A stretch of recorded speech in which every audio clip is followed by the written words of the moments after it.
Welcome back to Magic in the Noise. Today we're talking to Nyiam, a remote viewer extraordinaire. Nyiam is currently working on a writing project about remote viewing.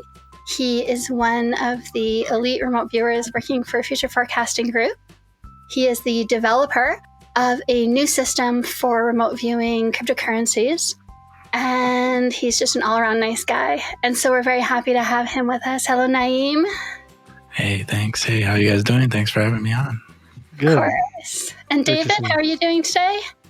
Yeah, I'm doing great today. Nyiam, I've watched you over the years on CV and now FFG, and your work is spectacular on there. I love your style and your artistic capabilities really come into play in your work, which for me makes it more engaging, that particular process to watch, and you're highly skilled. And I've also had the pleasure of interacting with you in the HRVG working group. So over time, I've kind of got to know you a little bit. And just like Sasha says, you're a very, very nice guy. And I'm very happy to have this time to learn a little bit more about you and share that with the audience. Thanks. My interactions with both of you have been pleasurable every time. So I'm more than willing to come on and get chatted up. I'm glad. One of the things I wanted to just touch upon briefly, did you want to tell us a little bit about your remote viewing background, so that we can kind of get into that a little bit? Yeah, sure. I first, read about remote viewing, when I was pretty young. It was the first time I read about it. I mean, it was like grade 4. I read one of Courtney Brown's books on remote viewing. That kind of, I guess, put the seed in my mind there. Years later down the road, I read about Stargate, SRI, Control Remote Viewing, Ingo Swann, Pat Price, all those guys. At that time, the resources that I was looking at were kind of just like random websites that would be like, oh, try a remote viewing experiment. You know what I mean? Like there was one that was like, it had a photo somewhere hidden on the site that someone actually like put something under a jar, or, someone covered something up and took a picture of it. And it was like, try and get impressions about this thing. So I would like try stuff like that. And eventually I found, like TRV, Ed Dames, his material was floating around the internet and stuff like that. And so really my first successes in remote viewing were self-taught, you know what I mean? Going up, reading and watching those videos and trying them out, getting a friend to, cut a picture out of a magazine or whatever and work those kind of targets. And, I saw from there that there was something to it.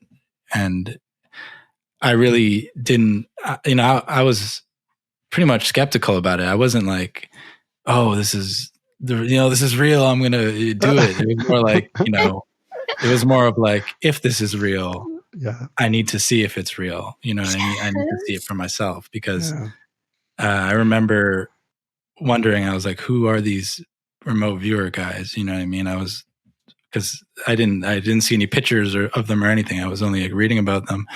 And then eventually I saw a video of Joe McMoneagle and they're like, this guy's remote viewer 101. I was like, this guy? You know what I mean? It's just like, this guy, he just looks like a normal guy. You know what I mean?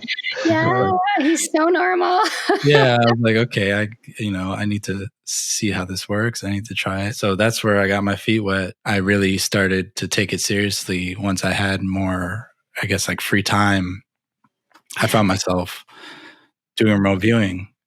You know what I mean? Kind of like as a loner, you know what I mean? When no one was around, it would be like, okay, I'm going to do that remote viewing thing again. It's like your secret hobby. Yeah, that was kind of like my I was doing music and I was doing art and all these things, but when I had the chance, I would do remote viewing. It got to the point where, I was describing things pretty decently. So, and around that time, I saw Farsight's videos. You know what I mean? For the longest time, I was saying, man, someone needs to make videos about this. There needs to be like some presentation, some videos. I remember the first time I really figured out what it was. I was saying, man, it would be amazing if someone did 9/11. You know what I mean? Like I wanted to see what someone would get about, on these kinds of things.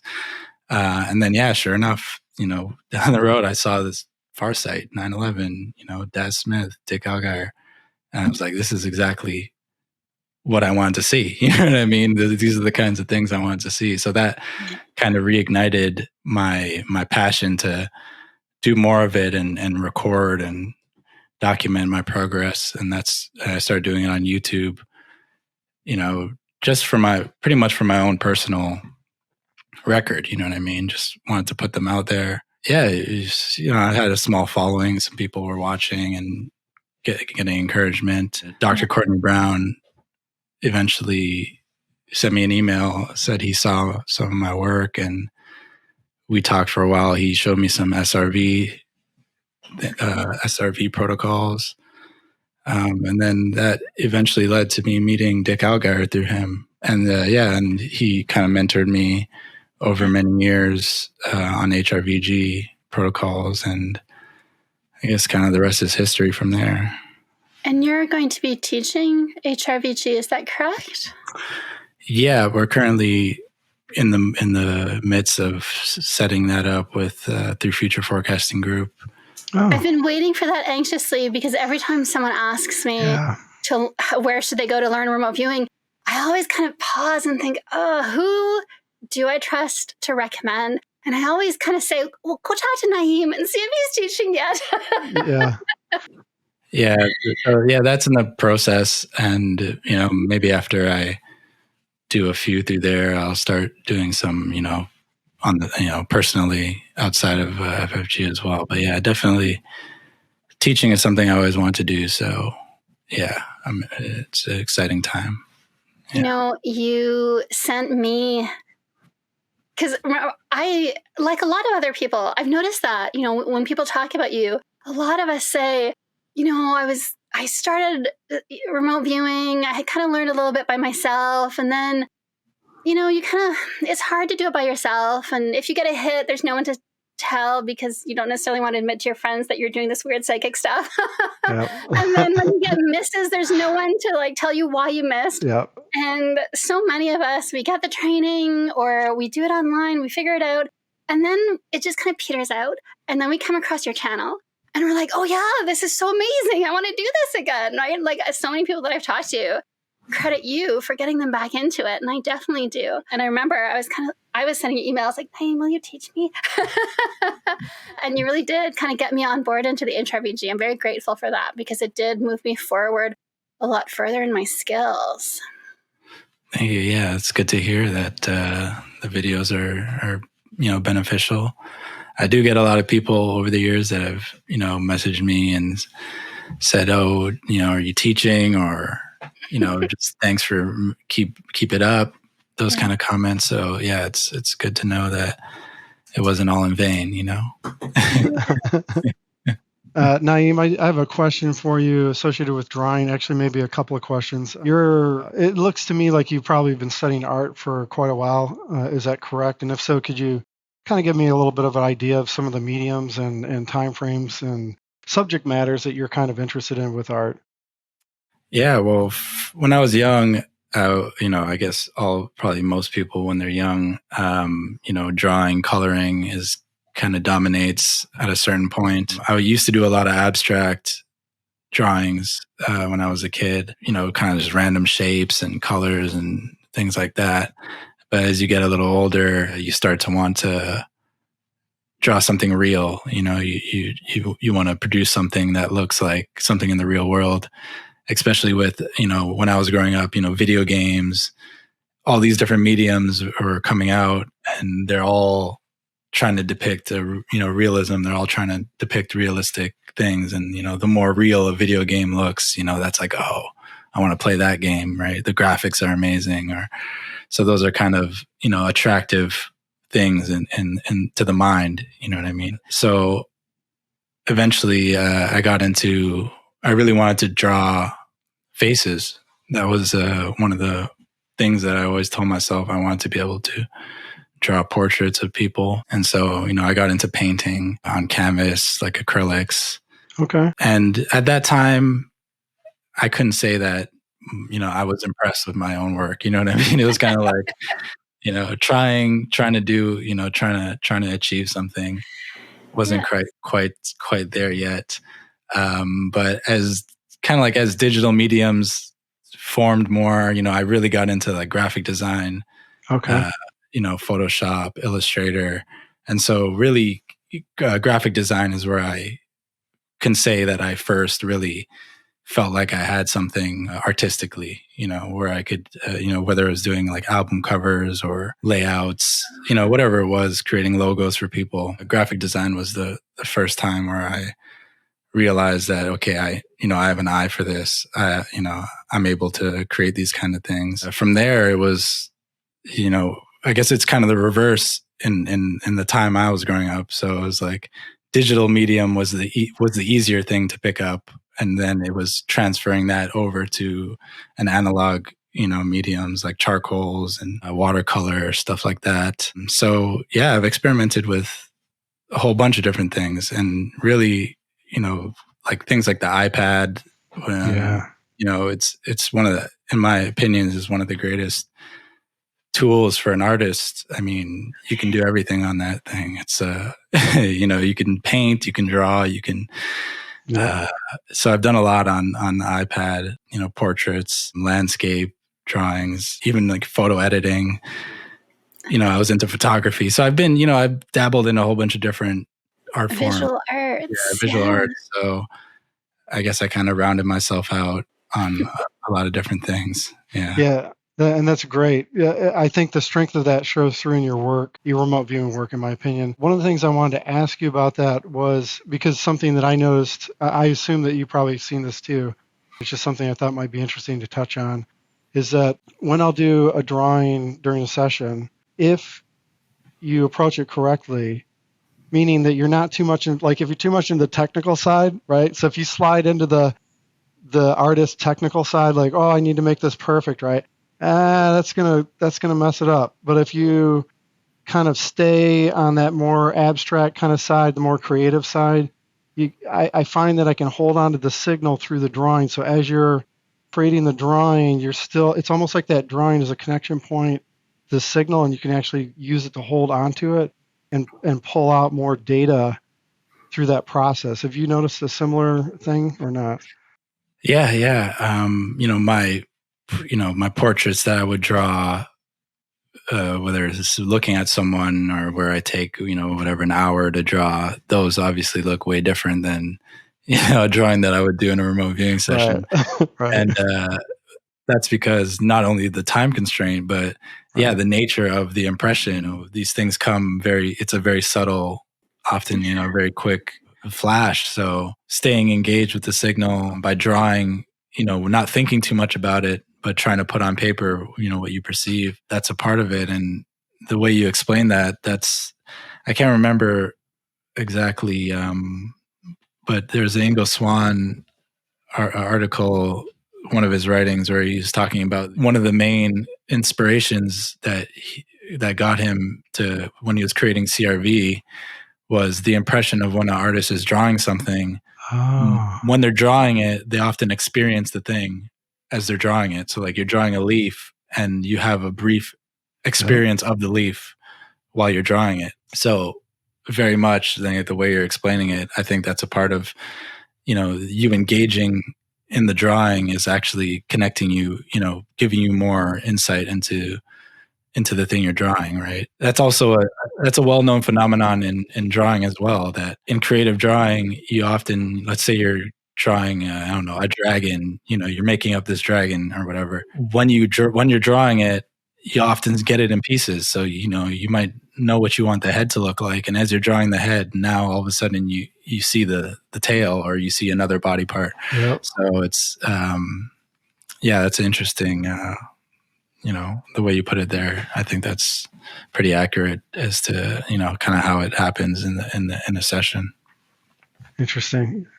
I need to say, as a non-visual person, remote viewer, I can't relate to that at all. When I draw a leaf, I am not experiencing the leaf.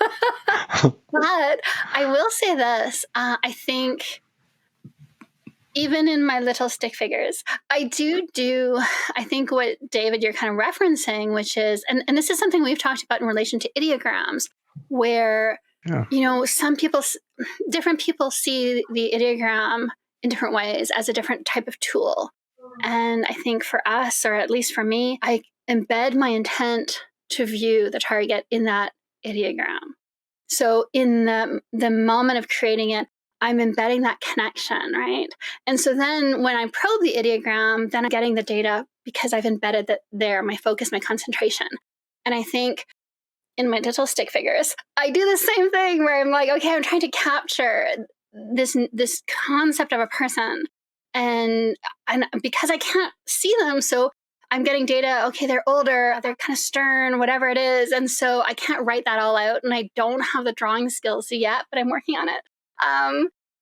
Because I'm inspired by the two of you, but so then I do try to just embed it in the stick figure, so that then when I'm smoothing, or right, like when I'm done my session and I break contact, I can go back in and probe my little stick figure, and the data is still there for me. That access to the signal is still there. And so I think for people who aren't at both of your levels of skill as artists, it's still useful, right? This information. Really, anything you put on the page can become a link to the data you want, right? And that's something, I kind of realized very early in remote viewing, and kind of in the CRV methodology and teachings. That's, you can do a S3 sketch, and it's not so much about whether it doesn't have to represent the target that well. You know what I mean? You could still get great data out of it. So it's more about stimulating the flow of information, which is ultimately what we want to do. So work with the tools you have at any given moment to get the information that you can. That's what it's all about. But I do think it is valuable to improve your artistry, to be a better remote viewer, because I look at your work and I look at David's work, and there's so much richness that comes through in your drawings that it's not captured or communicated in the same way. I can draw a little stick figure and then I can write out all this information about it, but it's different when you just see it in the picture, in the drawing, right?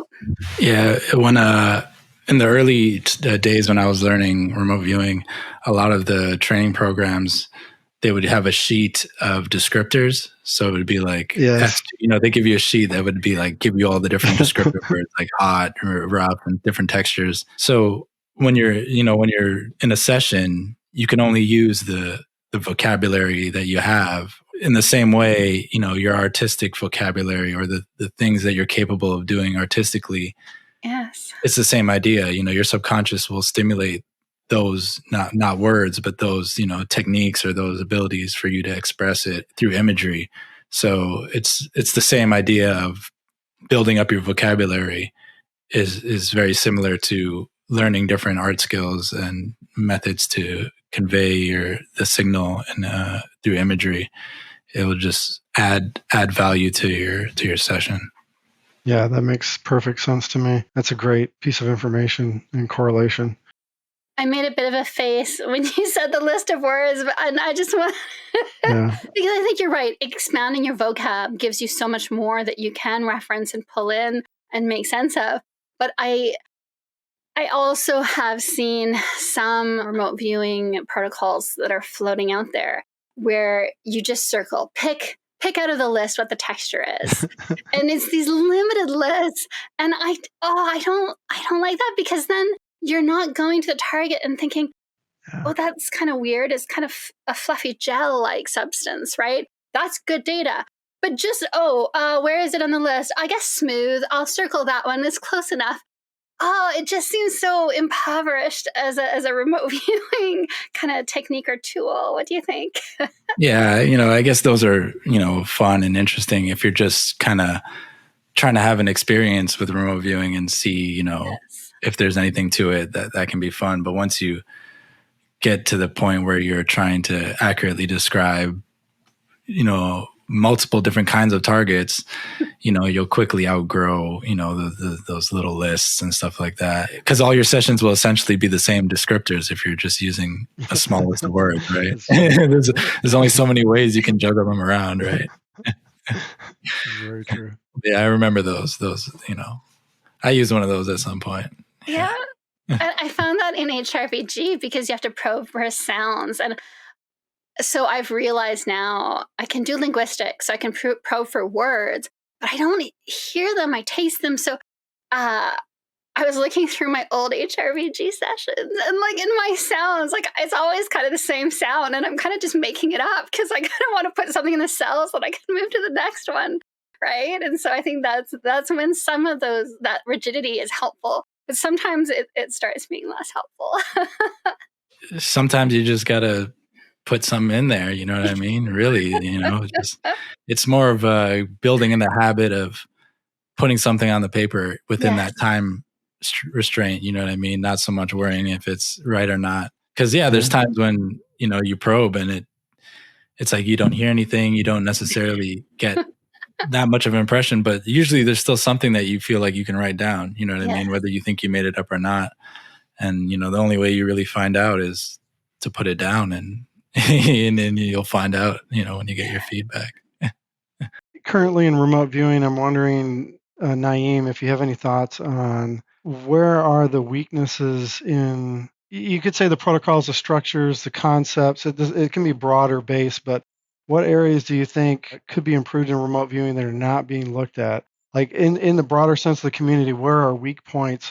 Where if they were strengthened, more knowledge was brought in, examples maybe, things of that nature, how would it help remote viewing in general to bring it up to a higher level of quality? Well, for me, the number one thing is the visual representations of the targets. And it's for multiple reasons. One of them is, we want to be taken seriously as remote viewers, right?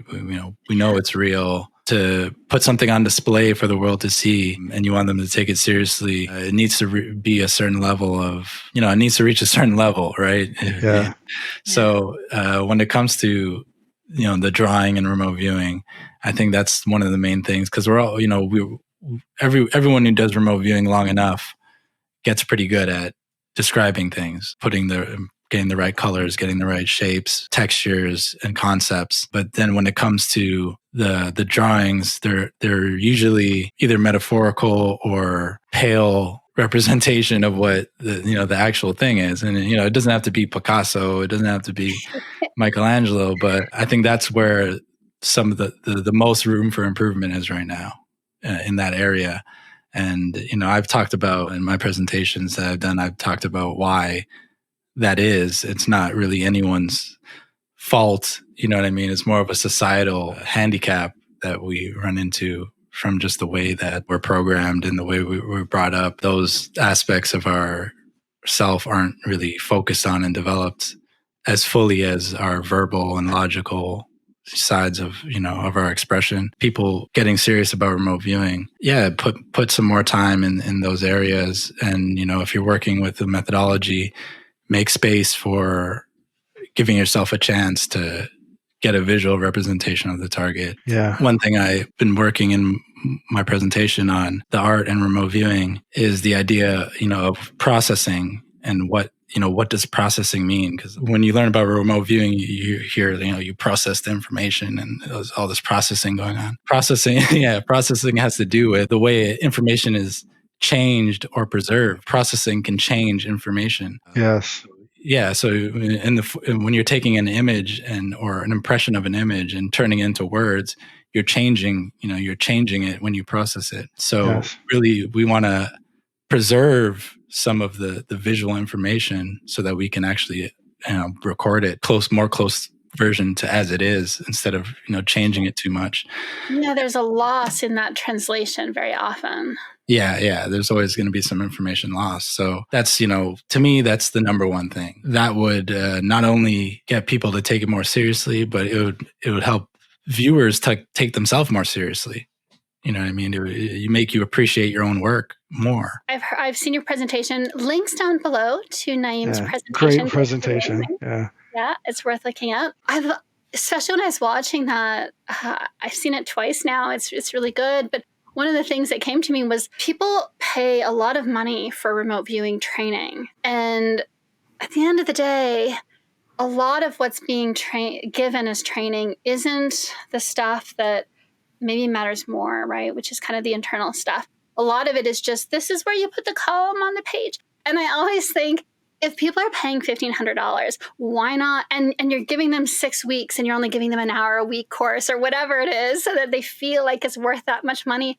Why not just have an extra hour a week where they're just doing drawing, where they're working through the exercises and drawing on the left, on the left side of the brain or whatever it is. Like, I just think there's nothing stopping remote viewing trainers from incorporating drawing training into their remote viewing courses. I think it has a lot to do with the history of remote viewing as well, because it came from a very, militaristic type environment. It wasn't really about necessarily a single viewer producing this drawing that looks like the target. It was more about, let's get this information and we'll analyze it and, crunch it and corroborate it with our other intelligence sources. You know what I mean? So now that in the time that we are now with remote viewing, I feel like remote viewers' individual data output seems more significant because we're not all working for the government or something, right? We're all just trying to do this thing and trying to produce data for ourselves and see what it looks like.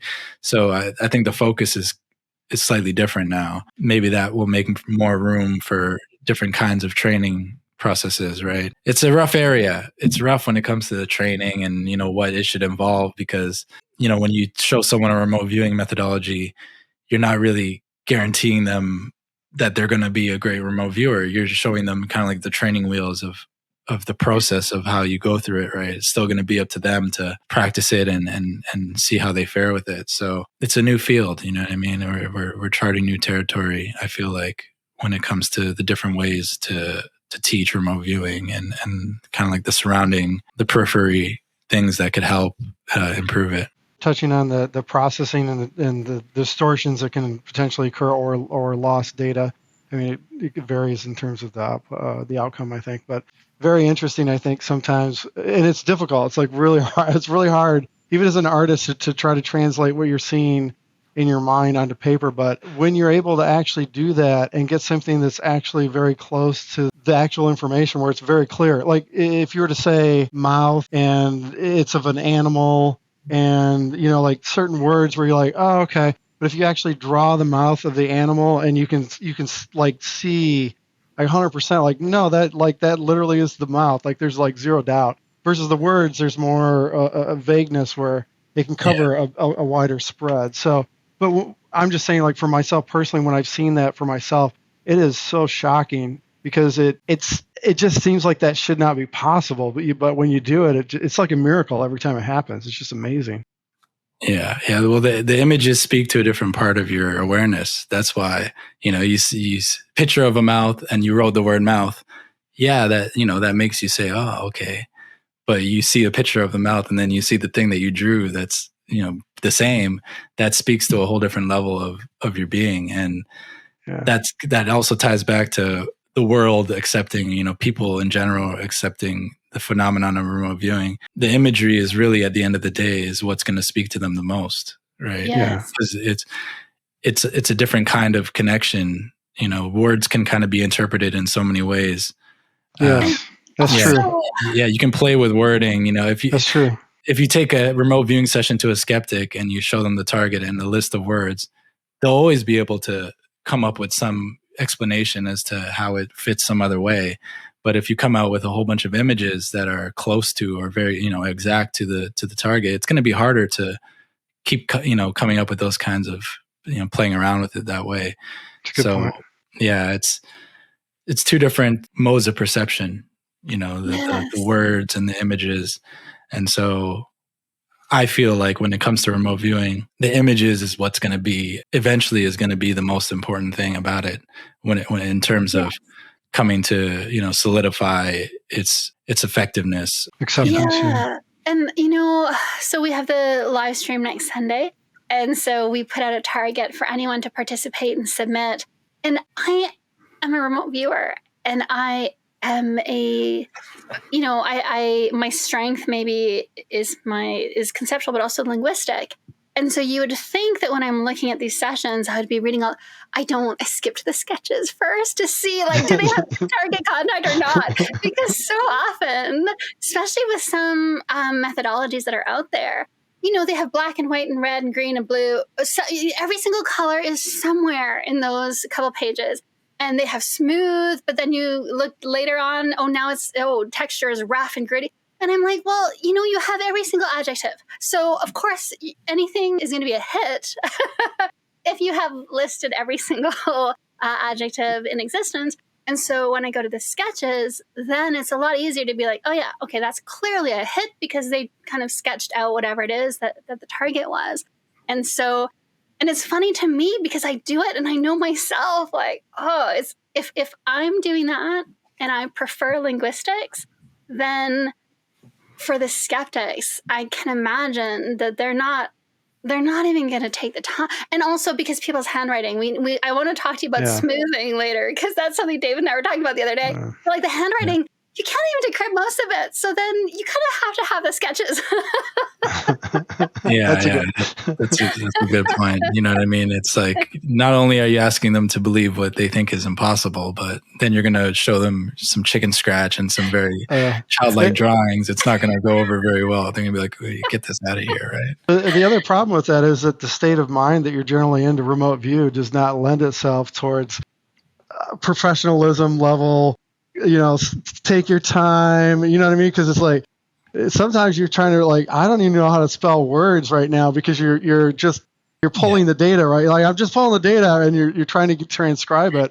And I'm saying, like, it can be pretty horrific to try to get it actually down. It's hard. A lot of my old sessions, and I have videos of them, is my writing at the end of I was going so fast that yes. I know. Yeah, like, I couldn't even read it after sometimes. I go back. Good thing I recorded it, so I heard what I said, because I wouldn't be able to read that after. Right. So yeah, it's definitely, and that's that whole concept of there's going to be a word in there that matches. There's going to be a color in there that matches. That's because everything's separate, right? The language, it looks at things, the logical part of us breaks things apart into different pieces, whereas the image is like a parallel. It's processed in parallel. It's a more holistic impression. Yes. Whereas the words are like serial processing, one after the other. Yes. So it's a very good point. It's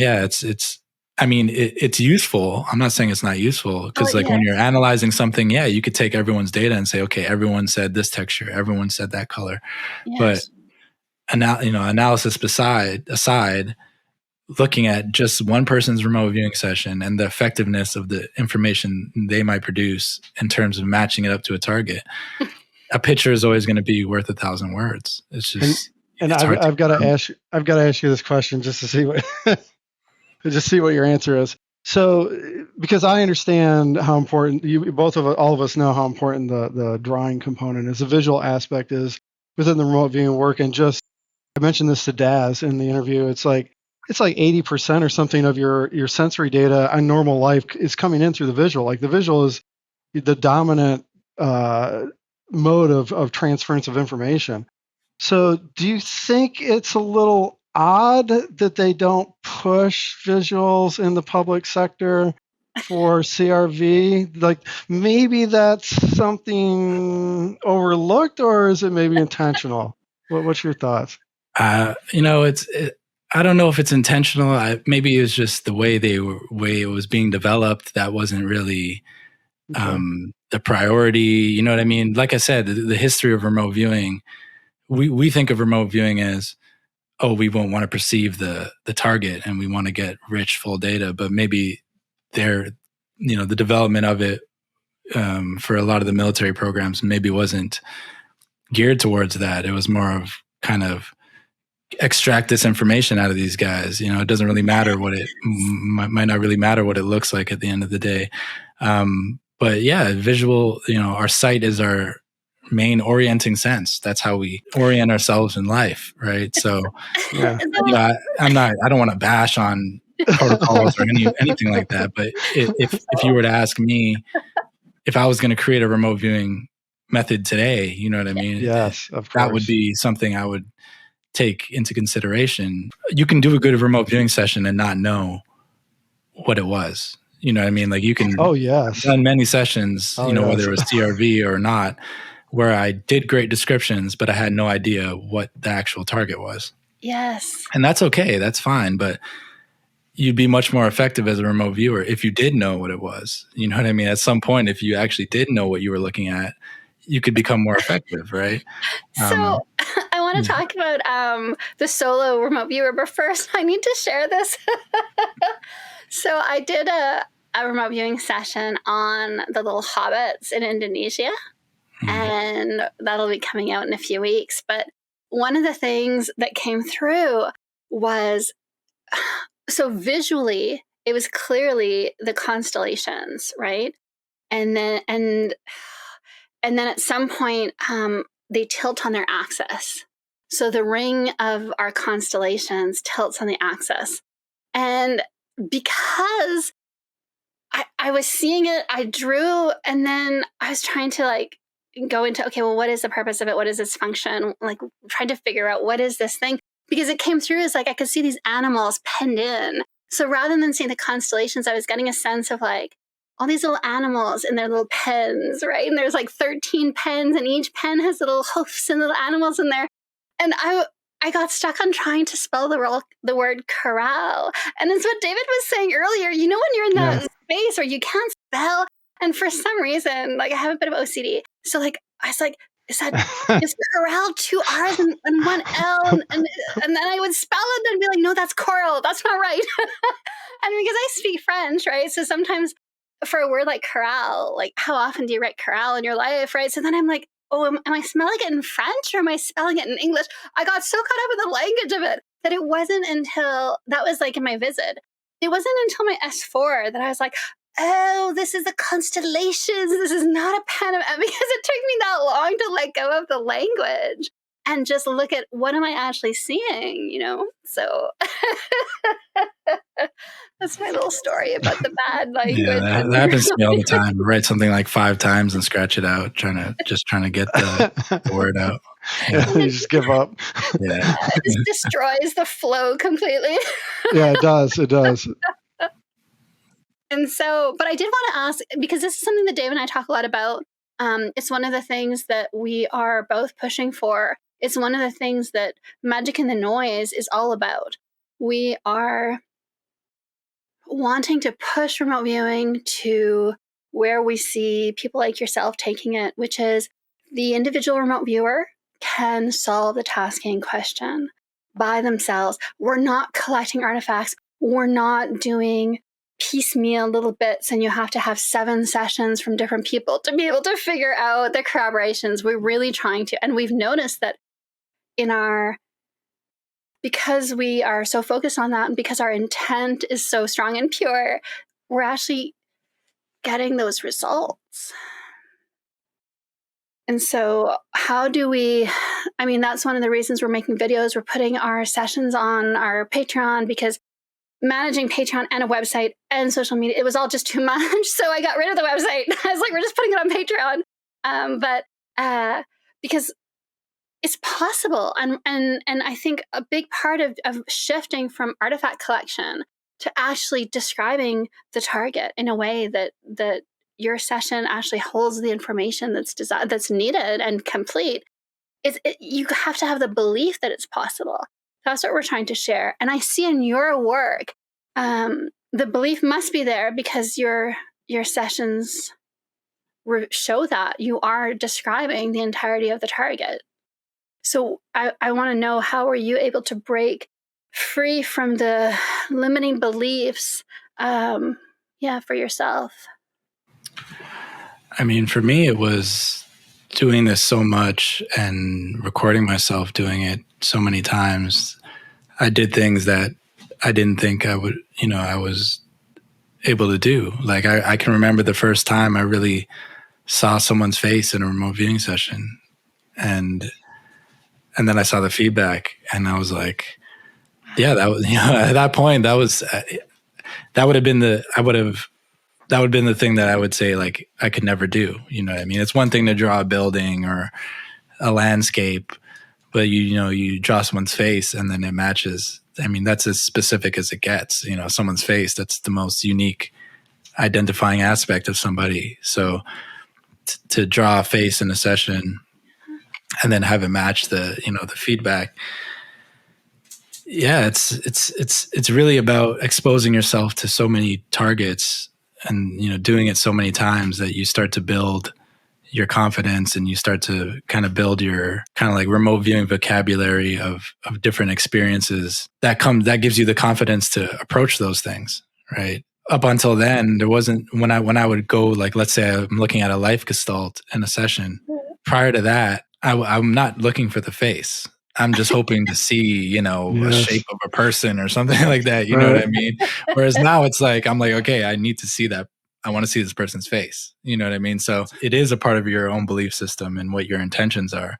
If your intention is to get a nice description and kind of keep away from it and maybe get some colors and textures here and there, then that's probably what you're going to get. But if you go into it with the intention of, like, I want to actually see this thing, it's totally possible. Give yourself the right tools and ways to let that information into your awareness. It's definitely possible. And that's something that I've experienced myself over, many years, going from nothing to where I am now. So yeah, it's definitely possible. Where do you think the future of remote viewing could go in terms of the capability? Like, how far do you think the skill can be pushed? Like, considering where things are at today, and if it could be pushed further, how much further do you think it could be pushed, and what would that look like, do you think? Ooh, that's a good question. Well, I feel like if you want to think of it like black swan events, you know what I mean? Like, if something can happen, if something has happened, then it can happen, right? Yeah. So it's like, there have been moments where you have a bilocation, or you fully clearly have a knowing and see something for a moment. So I don't see why that couldn't be extended. You know what I mean? Pat Price allegedly could do those kinds of things for longer periods of time. So I think it all comes down to people experimenting and taking it seriously. I mean, no one's gonna, you're not gonna do it if you're not taking it seriously. Like, yeah, you got to actually have a desire to see if you can do that, right? That's kind of the key to it. Can you see the target? Can you go to the target? Can you really get a full picture of this thing? You have to kind of like be pushing yourself to get those kind of results. It's not just gonna come to you if you're just expecting a low level of descriptives or experience, where it's just like, oh, I kind of had a feeling that it was like this or that, which is great. That's a great starting point. But when we're talking about how far can this go, I mean, ultimately, I think we can get to the point where you have a full experience of the target location for, I mean, maybe not forever, but for a decent amount of time, that you could bring back some very useful information. And it's been done, so it's not outside of the realm of possibility. You've bilocated, yes? So you've had an experience of bilocation in your remote viewing. I think I remember hearing something along those lines. Yeah, I've had a couple times where I would say what I would describe as a bilocation. Yeah. And were the conditions unique, or were you able to figure out, like, what is it about that moment that was? I don't know. It just, they just happen. You know what I mean? Yes. Looking on Blackboard one time, and for whatever reason, that time it was like, whew, I just went right into it, and it's kind of like the scene came around me. You know what I mean? So, something, remote viewing is still very mysterious. We don't know, what makes a session go good on one day and what makes it not work the next day. Yeah, that's a difficult question to answer. I mean, I wish I could make it work like that every time. For bilocation, to me, I think it's like you were saying about the higher level remote viewing. Once you've done that, you know that you can do it again. And it's the same thing with seeing faces. Once you've seen a face, then you know, oh, okay, that's possible. And I think part of how to improve remote viewing is to let people know what's possible. And I think, seeing you draw faces and then seeing the feedback, and you drew the face and you drew the shirt collar, and like, it's so precise. I think that is why we need to have more remote viewing videos out there, so that people realize you are special, Nyiam, and you're an exceptional remote viewer. But I also want people to understand that they can also become amazing remote viewers, that it's not just, you're not an alien that just got dropped off. Maybe you are, I don't know. But but like, I look at how the progress that I've made, and the most significant factor, there were two. One, HRVG, because it focused on the visual. And even though that's a challenge for me, my data is so much better. And then the other thing was, and this is what I was talking about earlier with trainers, and it's not about what's on the page. It was learning how to work with my intent, how to focus my intent, how to use my intent. And it's something that the trainers never talk about. And when you task someone and you see that the intention that you put in the tasking affects their viewing. I tasked a group, and I said, this person, please describe the architect of the building, and this person, please describe the culture as my sub-cues. And they did. And it was incredible. The person who was supposed to describe the culture was describing, oh, they're eating this kind of food, they're singing these songs. And the architect, he drew this man at a desk, and he was making these designs and worrying about the budget for the building. And so I think for me, that's like the secret, I think, that maybe we're not supposed to tell. I don't know. But that intent really guides your progress, more so than just practice.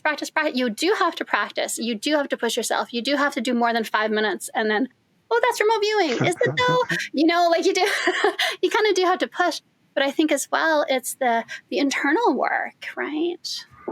Yeah, I think there's a difference between wanting to be psychic or wanting to have a psychic experience and actually being curious or having the intention to perceive what's at the target. So those are kind of like two different things. Yeah. So it's like you sit down to do a session. Are you thinking, okay, I need to be psychic, you know what I mean? Or I want to have a psychic experience, or are you focusing your intention through the methodology to get the information? Because that's really how it happens. You know what I mean? It's by focusing your intention, going through these probes, doing these things. That's really what gives you the psychic experience. It doesn't require you to, think you're psychic or do any kind of magic. You know what I mean? So that's what kind of, the method is what kind of focuses you in that moment to allow that for that non-local, moments of non-local awareness to occur. So I think that's kind of something people struggle with in remote viewing. You don't think about remote viewing when you're doing the remote viewing. You're just focusing your intention through these things. Like at that moment, my only intent and focus is on what that sound is. And then the next moment, it's what that smell is. And it's only through doing that so many times that you format yourself, you format your awareness to focus in that way. To not rush to feedback. I see people who they're just doing the remote viewing to get the feedback. And I'm like, don't even worry about the feedback. Like, don't even think about it. I kind of want to tell people, you know what, from now on, just wait 2 weeks before you ever get feedback on any of your sessions, to kill that need for immediate gratification, because I feel like it kills their curiosity, right? Like my best sessions are when I'm so curious, like, ooh, like what the hell is going on with these animals in these pens? Or, oh, now it's constellations. Oh, why? Why am I seeing constellations? What is it? And what is this shift? And what does that mean? And how is it going to affect these people? That's when you get that really good data. But if people are just, like you said, like they're just quickly like, oh, I just want to see what's the feedback. I feel like that's not necessarily remote viewing. That's kind of just swiping at the target, I think, maybe. Different levels of people's interest or, dedication to figuring out, what their abilities are or how far their awareness goes. And so, not everyone is going to take remote viewing to the level that you or I might take it. So you leave room for people who kind of just want to do it as a hobby. You know what I mean? Nothing against them. No, But the playfulness, the kind of playful psychic experience. I think that there's value in that. You're right. Yes. Yeah. Some people just want to have that experience to have that momentary, get that feedback and be like, wow, I really perceived that thing. I really got that right. Yeah. For me, and for anyone who's done this enough, that's not really what it's about anymore. It's about improving your accuracy. Yeah, of course I'm going to get that thing right. That's not really what it's about. It's about, can I get the high resolution? Can I solve this? Can I provide the tasker what they need to know? Am I getting to the need to know of this thing, right? Courtney Brown used to say there's two different levels of remote viewing. There's like, you get on target, someone who shows that they perceive something at the target, and then there's someone who can get to the target and then pursue the target. So those are two different things, you know what I mean? So yeah, you hit the target, that's great, but can you come to a knowing that, okay, this is what the target is, and now there's something that I need to know here. There's there's this thing that I'm supposed to understand or find out. The people who are on that second stage, that's where the things we're talking about come more into play, you know what I mean? Whereas most people are still trying to get to that first stage where they're trying to prove to themselves that they can perceive the target in some way. Speaking of feedback, your new setup and style of presenting your work on the web is really nice. Wondered if you could talk about that a little bit. Yeah, for many years I did videos. I'd done videos on the whiteboard. I had a bigger space and I had silence. I didn't have a lot of interruptions, so now I don't have that space anymore. And doing a whiteboard video, I still do them here and there, but definitely it's not as easy as before. I have a new camera it kind of works on a gimbal, so it can look at my desk or look at me. I can move it around. Nice. So that allows me to kind of do a top-down view. Okay. And, working for FFG, I'm doing so many sessions, not on a whiteboard, you know what I mean? I'm doing a lot of paper sessions. It's easy for me to record when I'm already here doing my session. I don't need to do a separate whiteboard. Like before I was like, okay, I'm going to do a whiteboard session today. Now I can just kind of capture the work that I'm doing as I'm doing it. And so I've been trying to do that more often, capture the authentic remote viewing as it happens. That's amazing, because normally that's a rare, like you said, I'm in presentation mode, I'm in whatever, right? But if you've got a setup that allows you to just record every session, which also includes the ability to just verbalize stuff quickly, because that can speed up or access the flow better when you're able to communicate more directly the information, not have to worry about necessarily transcribing, I can't remember, how do I spell that word? I'll just say the word, right? And just move on, right? So that's great. Yeah, I was inspired to do it that way. Dick told me about how in the special forces, they would have camera, a top view camera, and the viewer would work the session, and then they would get a red light or a green light go off, whether they're supposed to continue or not. You know what I mean? So it's like, you get the red light, take a break, and try again, kind of thing. A green light comes on at S3, then you continue with your session. It's been fun recording them, because now it's like, my world events data, stuff like that, things that I never recorded on video before. Right. Now I can record those on video, and hopefully provide some more insights into the the actual process as it happens, because I think that's one of the most important things that people need to see. You know what I mean? How does remote viewing actually happen? Yes. When it's happening? You know what I mean? Yes. Kind of demystify it a little bit, because people, everyone's got their kind of Hollywood version of what they think what it must be like, or you know what I mean, stuff like that. So taking an internal process and you're trying to make it external, and with the pen and paper, that's a version of it, which is great, but it lacks a certain human element in terms of the connectivity, right? And so that camera recording aspect, whether it's whiteboard or like you're doing it with the new style, it bridges some of that gap. And the more that the person the remote viewer is capable of articulating the information, like if you can get so good that you can actually sort of still hold on to the signal and kind of provide context or other observations in the moment. You know what I'm saying? Like that is possible. It takes a certain level of skill. Then that's the kind of thing that will help expose more of how that actual process works. Because if you just look at the paper, there's this whole disconnect from all of that stuff, right? You have no clue. It's kind of static. And so you're left, the person looking at it's left to their own imagination. Like, how did that get on on the paper, right? Yeah. That's why I always used to look at paper scans and think, I mean, wow, that's amazing, but how the hell did that happen? You know what I mean? Like, Yeah. how fast did it happen? It's like so many questions. And that's where the video, watching Daz and Dick and those guys work on Whiteboard. Edward Reardon has a YouTube channel with tons of videos. I mean, I learned so much from watching those because, like you said, it fills in that whole other that gap of what is going on here. You know what I mean? You could only learn so much from looking at a paper session, but you watch someone work on video and you see, okay, they're moving this fast. Okay, they're confused, or you see Right. you see it's like, okay, that's how it happens. So you can kind of mimic that and build yourself up. Because I don't think I would be anywhere near to the level that I'm at if I hadn't been watching those kind of videos and learning from those guys. So that was definitely a big part of my learning, simply watching and mimicking. Yeah, and as they go through that process, if you can see where they're struggling, like if they're starting to move away from the target, but then they kind of recover, like you can actually watch the process of drifting and then reacquisition, right? And some of that kind of helps as a new person to go like, oh, it is possible to, like, that's how you get back on track. Is like, or if you see them go off track, you're like, oh, that's how you go off track, right?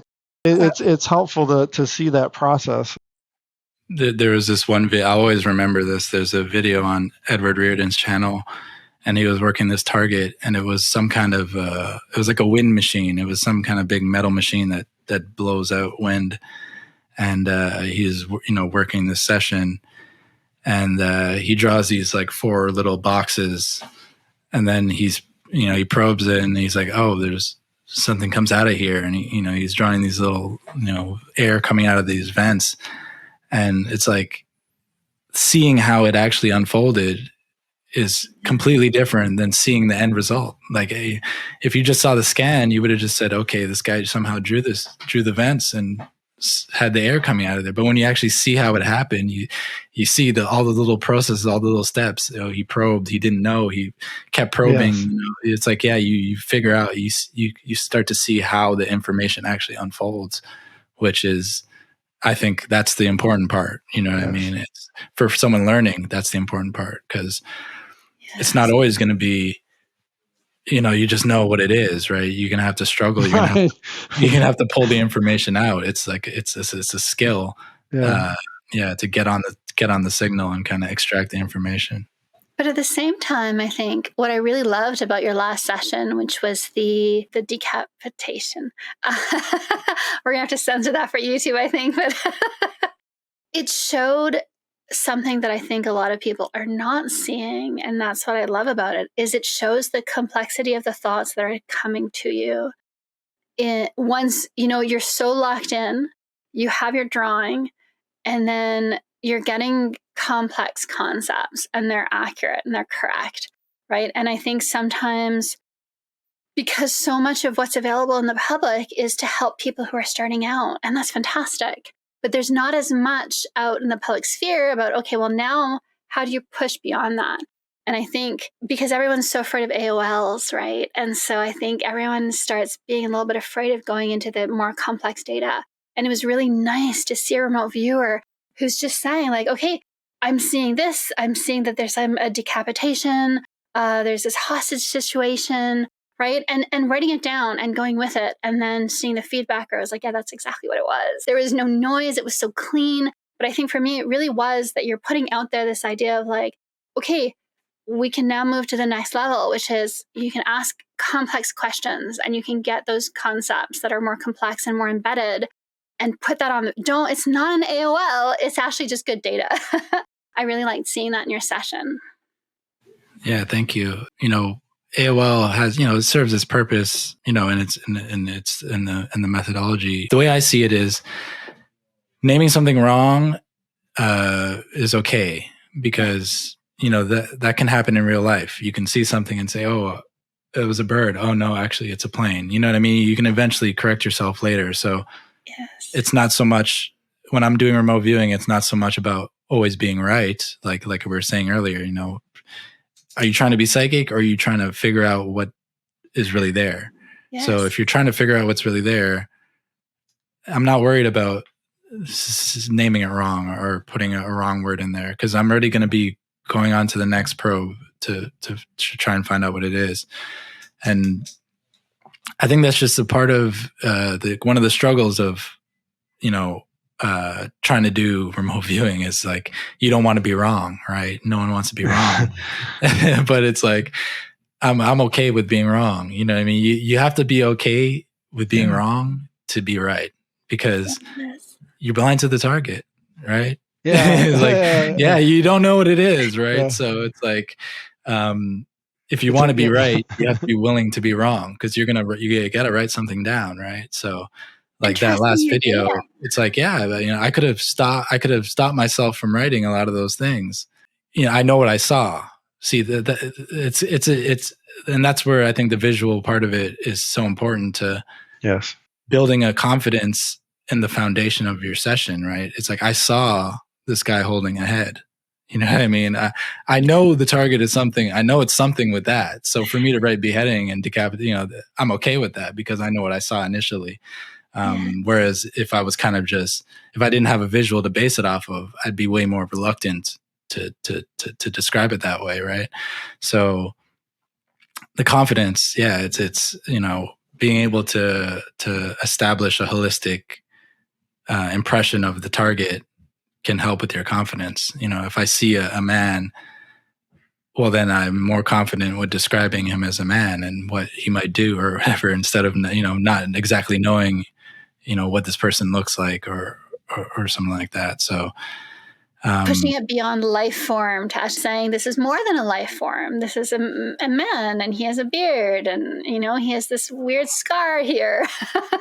It's a more human way of describing it. You know what I mean? It's like, we're not computer terminals, so to always break things down in these ways, it can be effective, but it's a lot more easy, I think, if we use the tools that we use in everyday life. You look at someone in real life, and then you can describe them, or you know a lot about a person by looking at them, right?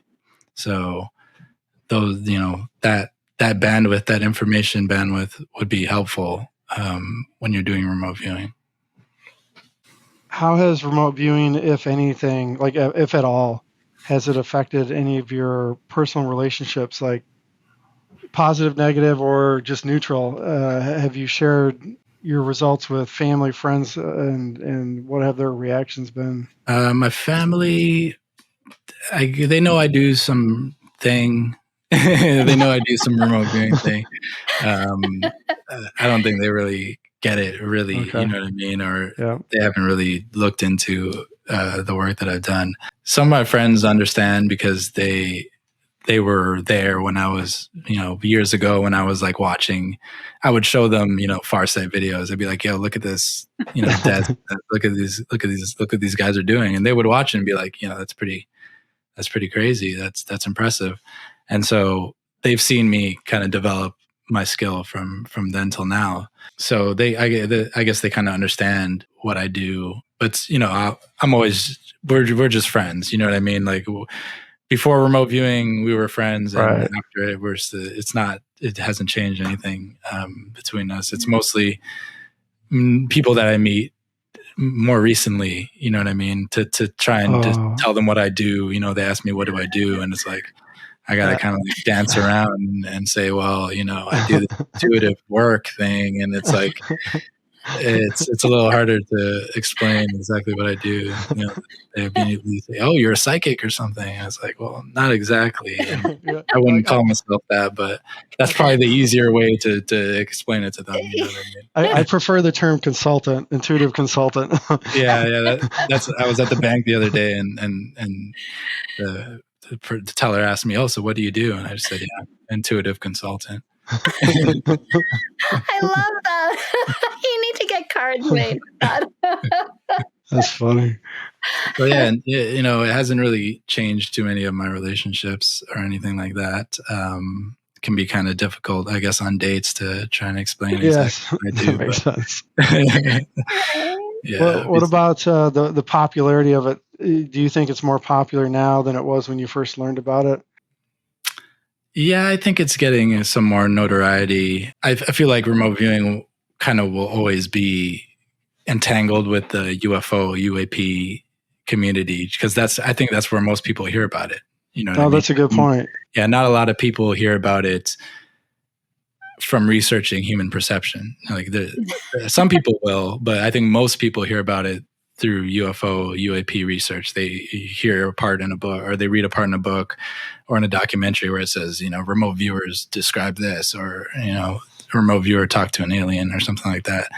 I think that's where most people hear about it. And I mean, we'll take it. I'll take that. But I feel like the real way to approach it, to get a better understanding of it, is to look at it from the other angle of just human abilities, or human awareness. Because when it's entangled in the UFO thing, it becomes almost as mythical or fantastic as the UFO thing. You know what I mean? You kind of put it in the same box, like, oh, UFOs and remote viewing, that stuff we'll never know. We'll never know if it's real, type thing. Whereas remote viewing is real. You can remote view things that have nothing to do with UFOs. You can just do everyday type target. You can know it's real. But the UFO thing is what really gets people excited about it, I guess. Yeah. Yes, that makes sense. But you're right. It does then get stuck in the paranormal instead of just being perception psychology, right? Like it kind of should fall under that. Yeah. Well, people, people's attentions are only grabbed by certain things. A lot of people don't want to know that their mind is expansive and their awareness is, everywhere. That's kind of scary. But to hear that some guy somewhere talked to saw an alien thing, that's a little more comfortable. That's funny. I think it's not necessary. Well, I wonder if it's not necessarily that people are worried about or afraid that their mind can be so expansive.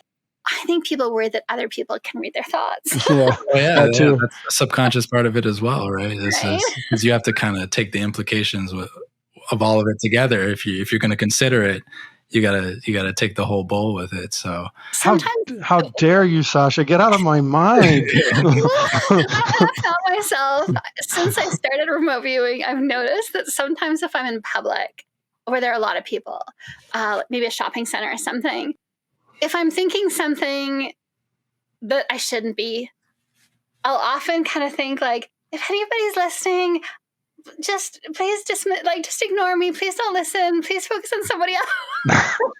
Wow. Because now I'm so aware that there are humans among us who can just, I wonder what you're thinking about, and they can just listen and hear, right? So I'm like, I'm just thinking weird thoughts. Please ignore me. No, you guys cannot relate. Well, I mean, for the people that know, I think it changes people. You know what I mean? But most people out there don't understand how deep it goes. That's the thing. Like I've talked about this before. There's a difference between believing in intuition. I think a lot of people believe in intuition. They think it's real hunches and gut feelings and stuff like that. But when you start to say, describing some place, or telling what someone's thinking, or drawing someone that was somewhere in the past or the future, that's where it becomes, they don't believe in that. That's a whole nother level that they're maybe not ready for yet. So there's kind of like different levels of people's belief or what they think is possible. So it's only when you reach the farther the more edges. Yeah, you reach the edge of the phenomenon. That's when they say, okay, I need proof of that. You know what I mean? But if you tell them the mother knew her baby was in harm, they go, yeah, right. Yeah. Totally acceptable. Yeah.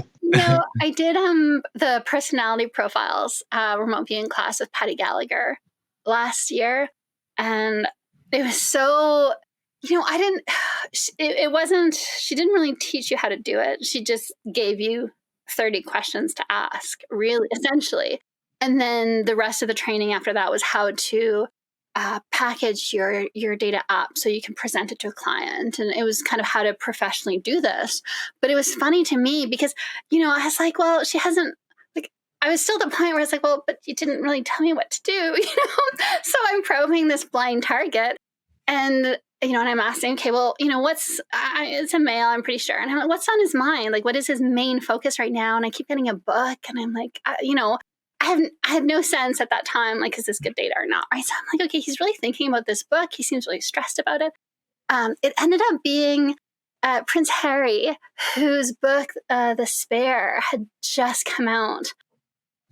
And it was so, on the one hand, it was so cool because I was like, I could hear him thinking about this and stressing about it. But on the other hand, yeah, it was really like, are people listening to my thoughts? When I look at a redhead and I'm like, oh, he's kind of cute. It's like, I just realized, like, oh no, like, is that redhead picking up on it and being like, don't judge me. Don't be analyzing my body. But it's just, I realized how easy it was. Like, I basically just put on the paper, like, what is the person's main focus right now? And then I just put my pen under it and was like, that's all. I think that's what scares people, is that I could do that to someone and just know what their main worries are. And we do that, right? For personality profiles, that's part of what you're doing. So I think that is what frightens people. And even for myself, I kind of had to let go of, like, Patty probably assessed me before accepting me as a student. Glenn probably did as well. So I'm like, okay, no more secrets. Like,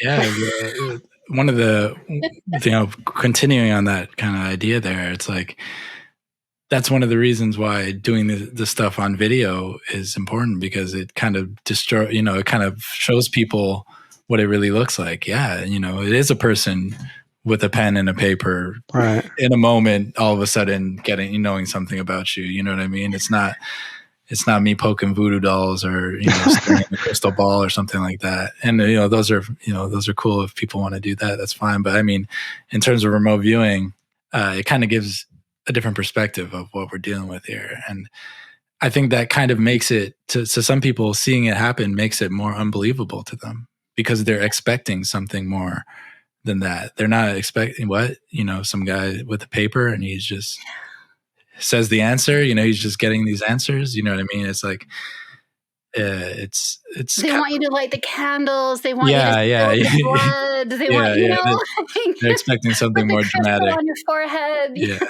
they're expecting something way more dramatic. Whereas you're just there with your, like, remarkable, like, it's hostage. And yeah. So it kind of brings a reality to it. You know what I mean? So I think that's important, letting people in on the reality of what awareness and perception can be like in a non-local, manner. Cause that's how we get closer to the truth of what's happening. You know what I mean? You kind of have to dispel the rumors and the fantasies of what people think it's like, and just show them how it really looks in real life. And I think that's one of the best learning experiences, is to see it happening to somebody. Just like you watch someone play a sport, you know what I mean? And you go, wow. Yes. Yeah. Usually there's not much words to describe it. It's like, you saw what that person did. You saw him hit the 3, you saw him hit the home run. You don't really have to say much about it. You don't have to describe, he swung the bat and he pivoted and all this. It's like, right away what you just saw happen. So it's kind of like a similar thing when you see someone do remote viewing. It's like, yeah, you see the moment that information hits them, you'll see in their face that they didn't know it. Well, they didn't know where it came from. You see that, Yeah. you see all those little nuances, and you start to understand, what it's really like. Yeah. And the hesitation of the hand, you probe for kinesthetic, and then I could see your hand being like, is that what that is? Yeah, okay. That was really cool. Yeah. Your time at FFG, what kinds of things have you learned, like lessons, or in terms of your general development, not necessarily just in remote viewing, maybe in communication or presentation or interaction in a group? What kinds of lessons or key learnings has kind of come out of that for you? Yeah, it's been, going from working things just for fun. I mean, just seeing what I can do to, doing it for people who are expecting results. I mean, they want you to describe what you need to be describing here. It's definitely a different kind of pressure that's there. A different level of seriousness to when I'm doing my work. But at the same time, it's humbling in different ways, because it's if FFG was just me working in it, it's like, yeah, there's going to be some weeks where they would have to say, hey, sorry, you guys, there's no video this week. You know what I mean? Nyiam didn't do. Nyiam had an off day. You know what I mean? So, working with the team is it's important. I mean, I'm like we were talking about earlier. Yeah, I want people to strive to be able to produce high resolution data. That's the goal. But working with a team of experienced people like Daz, Dick, Edward, and Derek, it helps relieve some of that pressure, right? So yeah, that makes sense. Yeah, I'm going to do my session. It's not all on my shoulders to answer everything. You know what I mean? I'll do what I can do. I'll produce the information. Everyone does their piece, and when we get the feedback, we can see how it all plays out. So some days you're hot, some days you're not. Some days a bunch of us are hot. So it's interesting. It's a dynamic, you know what I mean? And yeah, it comes with its ups and downs. I mean, there's sometimes when I have to go up on there and show my session that's bomb. You know what I mean? That's not, it's not exactly something I'm too proud of, but that's just comes with the territory, right? So, which is a lesson for the general public of remote viewers, especially new ones, to understand the level of commitment, dedication, and exposing yourself, like being honest, basically, and truthful, and understanding, like you said, these are blind targets. I mean, it's insane to think anybody could get anything on something that they know nothing about. So if you get any information, it's a success. Yeah. So, but the problem is that it's because of the human ego and other reasons. It's very difficult, I think, for a lot of people who they want to do the remote viewing, but I don't really want to show the work, right? But then the field doesn't progress if that doesn't happen. So my point here is just simply to say, look at Nyiam as an example. He's saying, like, look, you can't be 100% all the time. It's just that's unrealistic. Yet he's able to hold a professional level by being very dedicated and continuing to refine his skill and utilizing the support structure of his team. I mean, I'm saying, like, I think these are all very good things to kind of communicate to the public in terms of getting a more holistic perspective of what's realistic, how does it work, how do you cope with it? Like, are there other things that you do as an individual besides the leveraging of the team to try to help, kind of balance things out? Are there other things you do as an individual to try to help you cope? Like, do you get stressed at all, or are you kind of just, you have a personality that can kind of handle it, or? Not too, every once in a while I might feel a little stressed over it, but I think I'm an exception. I think, whatever my personality type or, whatever it is about me, I think I'm just so hyper focused on remote viewing that I'm able to push away the other things in life. And my camera just, I'm able to push away those other things in life. And yes. So it's like remote viewing is so important to me that the other things fall back. Whereas, I guess for most people, it would be life impedes on them trying to do remote viewing. But what you were saying about showing the wholeness of it, you know what I mean? Like, yeah, it's. I think that's important because a lot of the skeptics or people looking in on remote viewing, due to their whatever pre-programming or Hollywood, imaginations of it, they think that you're claiming to always be right. Right. Do you know what I mean? Like, yes. That's the main thing that I get from people. Like, someone messaged me the other day. They sent me a message on Instagram and they said, "Oh, they're talking about you in a Bitcoin Telegram group." Because I post my my work on the blockchain as a timestamp. So I guess someone saw that and they were talking about it in the Telegram group. So he sent me the link and I went in there to see what people were saying about it. And it was kind of like the typical type of responses, like, "Oh, and when he gets it wrong, he probably deletes all that stuff and hides it or whatever, or says it happened on another timeline or something like that." It's like, no, I don't do any of that. It's I present all my work and everyone gets to see it, whether it's right or wrong. And I get it wrong, I roll with the L's. You know what I mean? So it's kind of like, people's perception of it, once again, is very distorted of what they think it's about. I'm not claiming to be omniscient or anything like that. It's like doing this experiment over and over again. You know what I mean? It's literally, like you said, to get anything is amazing anytime it happens. So it's crazy. It just should not happen. And that's mind blowing. Like, even me as a remote viewer, when I get stuff, I'm like, wow. How, like, it just doesn't make sense, right? Even for me, sometimes it's like a gut punch. You're like, whoa, that was weird, right? Yeah, the skeptics, I guess, like you say, it's like, gosh, guys, I mean, do you really understand what's happening here? Like, how miraculous this is? Like, the person should be celebrated for just forget if 80% of it's wrong. If they got 20% correct, you should be like, "Oh, I'm going to standing ovation. That's incredible. Like, I don't think anybody else could do that." It's just crazy. So, I don't know, man. But yeah, you guys put your work up, you put your full session work up. So it's like you explain your information and then people are able to go through and look at the full scope, right? And make their own decisions. But I think it's because of something, Nyiam, that you mentioned earlier. I think rather than seeing this as human ability perception, something like sports, people see it as magic. And if magic is real, it has to be every single time you do the magic happens. Instead of being like, sometimes the golfer doesn't get it in that doesn't mean that golfing isn't real, right? It just means that the golfer just didn't, that's just what happened at that hole, right?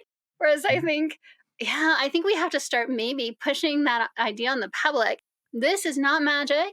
This is like sports. And if you expect your favorite sport guy to do well 70% of the time, and sometimes he's going to miss the ball, then you should also allow for misses from your remote viewers, right?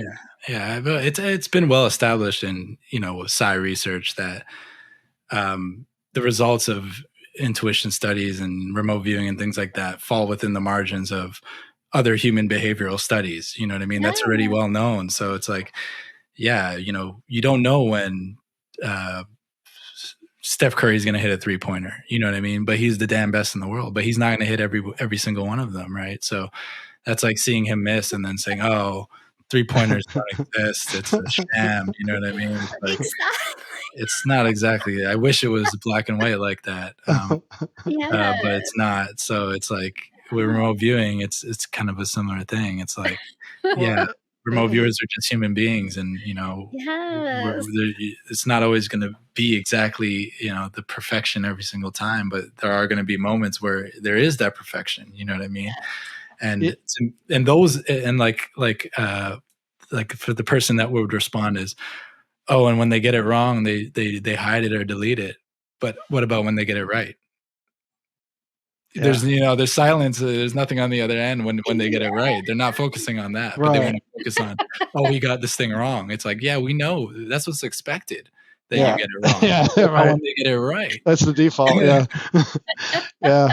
Well, the other thing too, I think that's a factor in some of this is the level or quality of an understanding and analysis in remote viewing work, and the general public at large is ignorant of how the remote viewing process works. So they could look at your session work and be blind to all sorts of information that's actually very accurate, but because they don't understand how the process works, they can't see it. So yes, if you're a really skilled viewer and you can pull out a visual and it looks like the photo, like that's clearly like doesn't need analysis, like that's great, right? But it doesn't mean that there aren't other chunks of data that are very accurate and tied in with the actual result. But it's like a separate language, right? They're not trained on it essentially. So I think that to a degree impacts it a little bit in terms of their understanding of what they're actually looking at. Yeah, I don't think most people even understand what the basic remote viewing experiment is. I think mostly when they see remote viewing data, they either think the viewer is front loaded or, whatever. They don't really understand Right. what really went on. You know what I mean? So yeah, it's Good point. yeah, that's why I really like as I guess, I don't like, it's not my preferred target to work a UFO thing or work a mystery thing that much. You know what I mean? But I appreciate those types of presentations because people will actually watch those ones. People who aren't interested in remote viewing will actually watch those Right. and maybe understand what's going on, start to understand like, okay, they were blind, things like that. You know what I mean? To help give them a better understanding of what actually happens. Yes. Yeah, I think that is one of the strengths of doing those, is that you do capture the attention of people who then you can kind of, oh, look, there's this remote viewing thing, right? Expose it to the masses. Yeah. Yeah.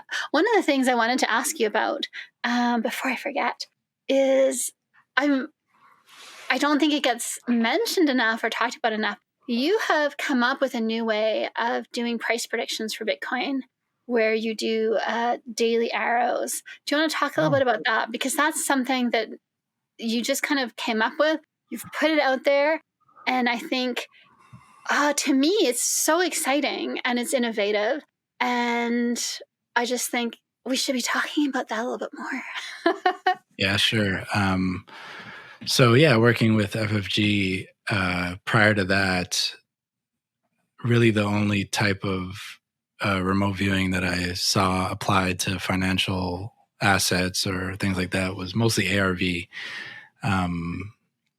which is like a binary outcome, works best in a kind of like a binary outcome. Like on this day, will the price of this thing be above this number or below this number? And if it's above, the viewer will describe target A. If it's below, the viewer will describe target B.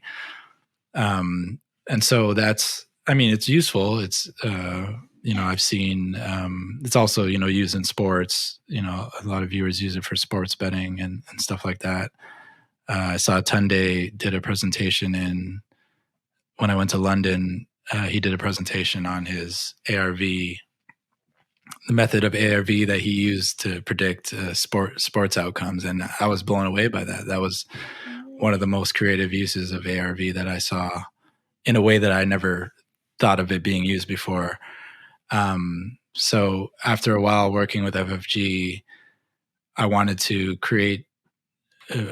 give information to subscribers that would be more useful, because they want to know what cryptos are going to do. And to just say it's going to go up or down or something, to me is just not, I feel like it can do better than that. So I started thinking of how can I give more granular information, more detail to what a crypto is going to do over a certain time span. And so I created a template that has the days of the month.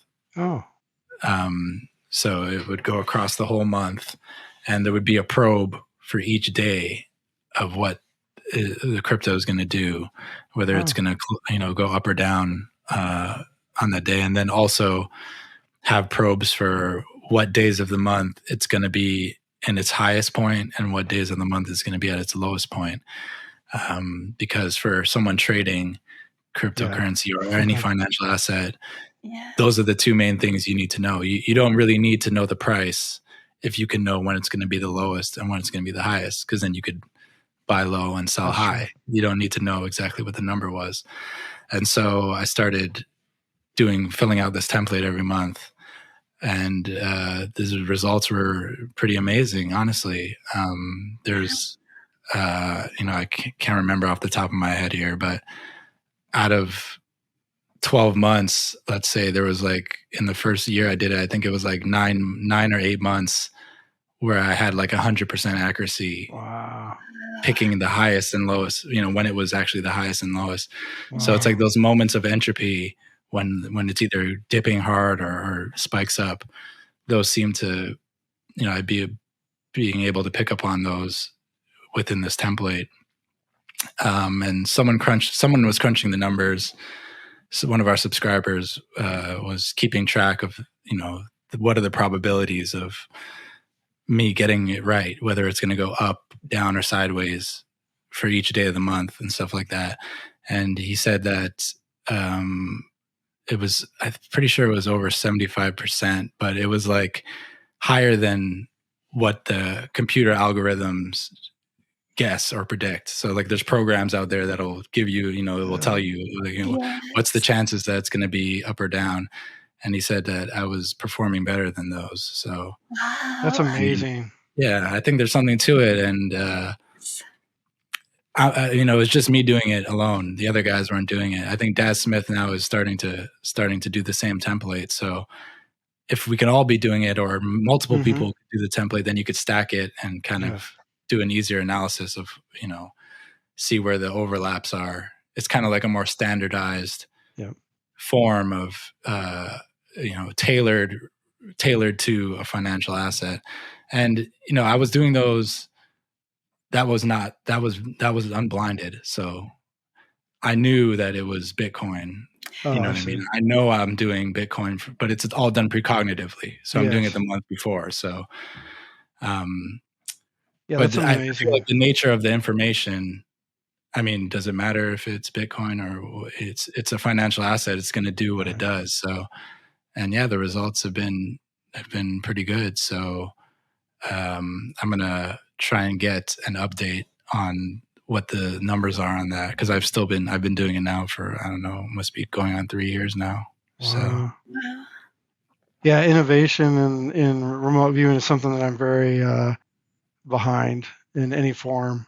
So it's great that you've come up with this process. And the other for me, because I'm an engineer, right? So the other part of this, there's two parts, right? You come up with the idea, the concept, it's fantastic.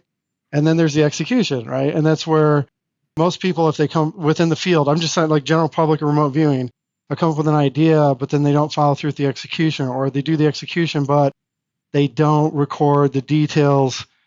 Again, remote viewing came from more of a scientific mindset, right? If you're going to push the field in a new direction, you have to have, in my mind, you have to have a similar layer of focus in terms of data collection, proof of concept, that kind of thing, so that you can say like, this is real, it does work, and now we have something to actually start with as a new building block, and we can see how far we can kind of push this. So I'm just saying, like, kudos for you to go through that process and keep that data collection, both the innovation piece, but also the methodical part that nobody really wants to do because it's kind of boring, you know what I'm saying? But it's like really critical for success. So that's great.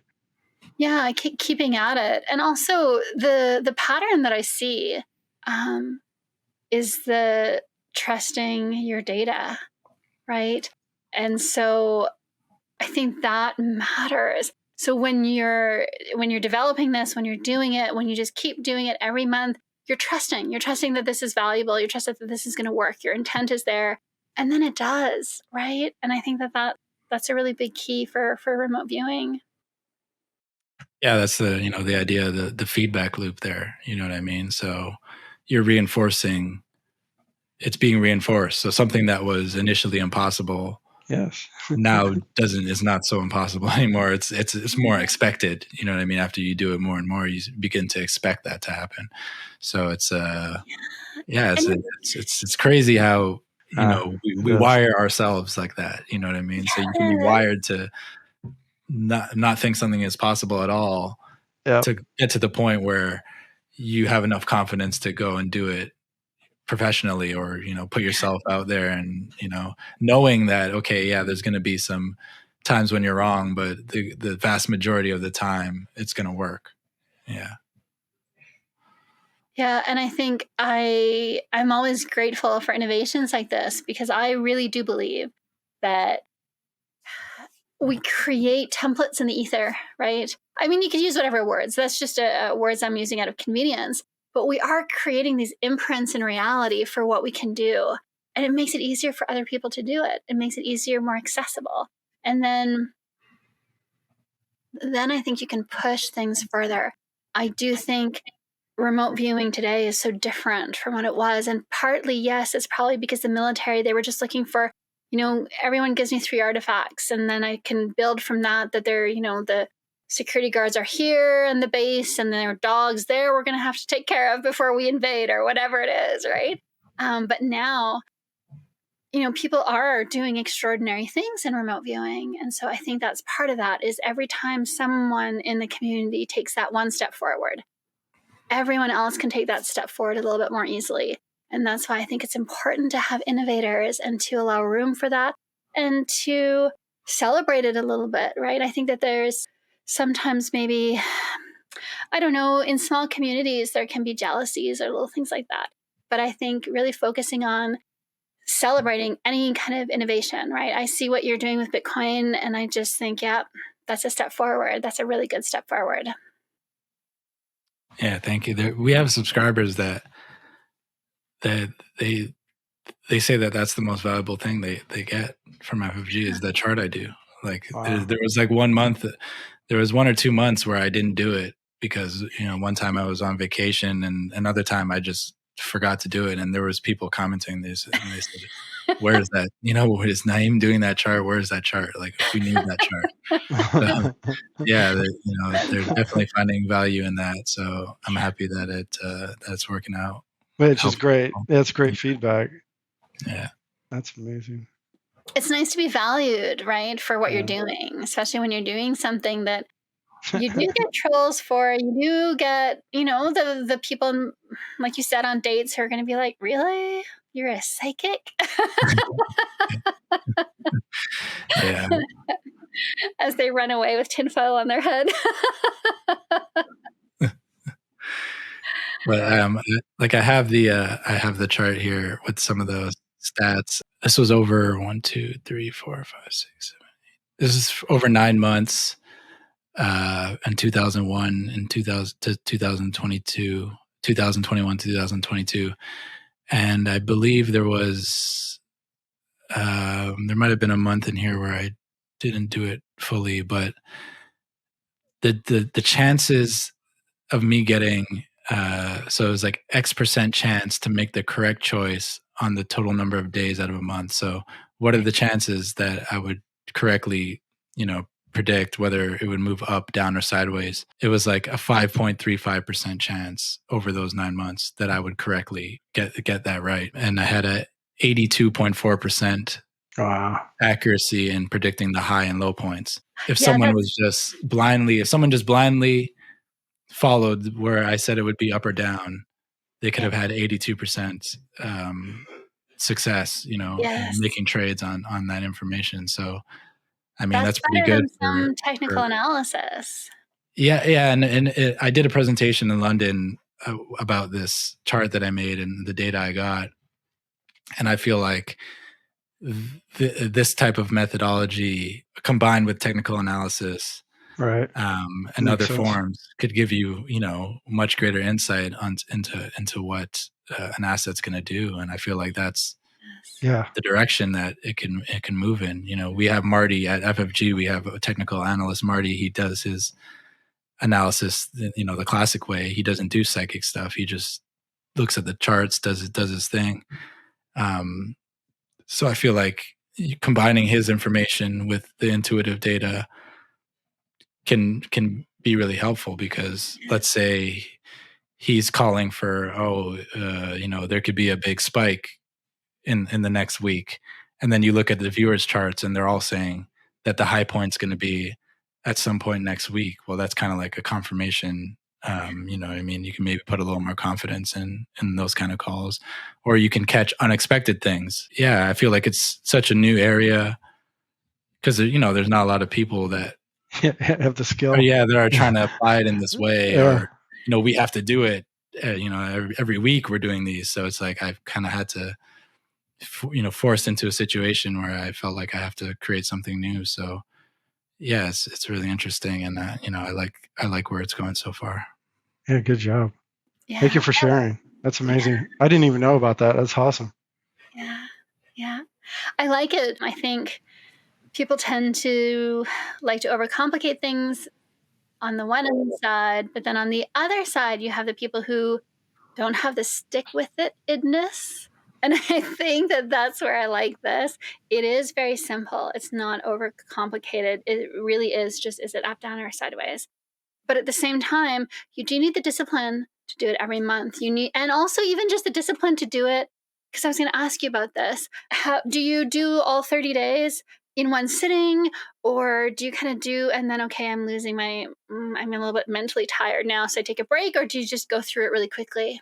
Yeah, I do it all in one sitting. It's really, the whole thing takes maybe about 2 minutes, you know what I mean? So it can be done very quickly, and then it could be stacked, right? So you could take someone else's chart and put them side by side and immediately see where the similarities are. Whereas for, a lot of the data we produce, it's like, we're all doing our own type of graph, or we're all, right, trying to do different ways to try and predict what's going to happen. Whereas this is more standardized. And I feel like makes sense. To have a lot of people doing this is probably where it would be most powerful. Like if you had, 50, 100 people doing that same chart, and then you analyze it, I think that's where a lot of magic would happen, And yeah, it's super simple.